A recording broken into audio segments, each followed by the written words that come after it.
Welcome to MAMBVLOG. What is bruxism?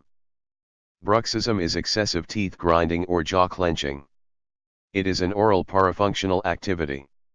It is unrelated to normal functions such as eating or talking. Bruxism is a common behavior. Reports of prevalence range from 8 to 31% in the general population.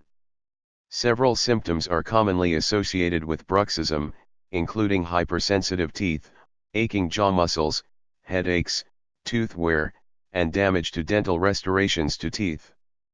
But symptoms may be minimal, without patient awareness of the condition. For full details about bruxism, please click the link on the description of this video. Thank you for watching this video. Please subscribe to our channel.